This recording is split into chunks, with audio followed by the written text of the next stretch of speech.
ළඟම දැවටෙනා උරු පෙමක පැටලෙනා නුවනාරී হেল্ল' বন্ধু বান্ধৱীসকল, আপোনালোকক সকলোকে স্বাগতম জনাইছোঁ ববি টেকত। হয়, আপোনালোকেতো কম বেছি পৰিমাণে এইজনী ছোৱালীক সকলোৱে চিনি পায়। এতিয়া এইজনী ছোৱালী বহুত পৰিমাণে ভাইৰাল। এতিয়া ভাৰত তথা পাকিস্তান, বাংলাদেশ, নেপালতো বহু পৰিমাণে ভাইৰাল এইজনী ছোৱালী। হয়, এইজন ছোৱালী এতিয়া ছ'চিয়েল মিডিয়াত বহু পৰিমাণে ভাইৰাল হৈ পৰিছে। আমাৰ অসমতো এইজন ছোৱালী এতিয়া বহু পৰিমাণে ভাইৰাল হৈ পৰিছে। হয়, আপোনালোকেও চাগে জানিবলৈ মন যায় এইজন ছোৱালী কোন হয়, তাইৰ নাম কি আৰু তাই ক'ৰ পৰা। হয়, মই আপোনালোকক সকলো তথ্য জনাই আছোঁ।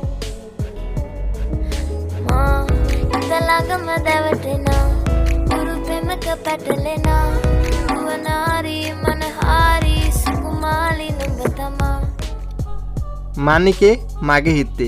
হয়, তাই এইটো গানৰ পৰাই সকলোৰে জনপ্ৰিয় হৈ পৰিছে।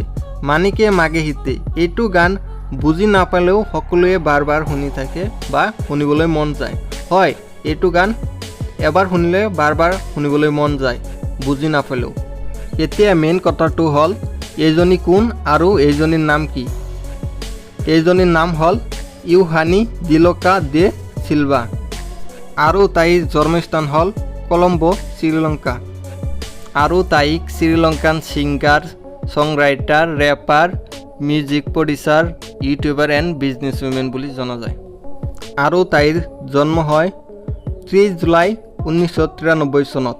আৰু তাইৰ এতিয়া বৰ্তমান বয়স হ'ল 28 বছৰ। আৰু তাইৰ প্ৰথম গানটোৰ নাম হ'ল কাম উইথ দ্য পিঠা ইফেক্ট লেভেলছ। আৰু তাইৰ আটাইতকৈ জনপ্ৰিয় বা most পপুলাৰ সংটোৰ নাম হ'ল মানিকে মাগে হিতে।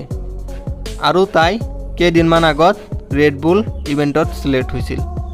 আৰু তাইৰ এডুকেশ্যন কোৱালিফিকেশ্যন হ'ল bachelor of science or degree in logistics.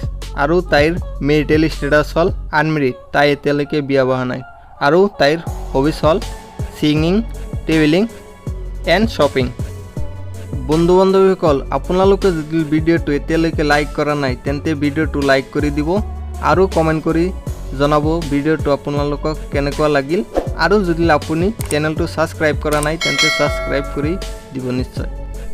আৰু বন্ধু বান্ধৱীসকল, মই এতিয়ালৈকে ভিডিঅ'ৰ টপিক ঠিক কৰা নাই যে মই কোনটো টপিকৰ ওপৰত ভিডিঅ' বনাম। বন্ধু বান্ধৱীসকল, আপোনালোকে নিশ্চয় কমেণ্ট কৰি জনাই দিব যে মই কোনটো টপিকৰ ওপৰত ভিডিঅ' বনাব লাগে।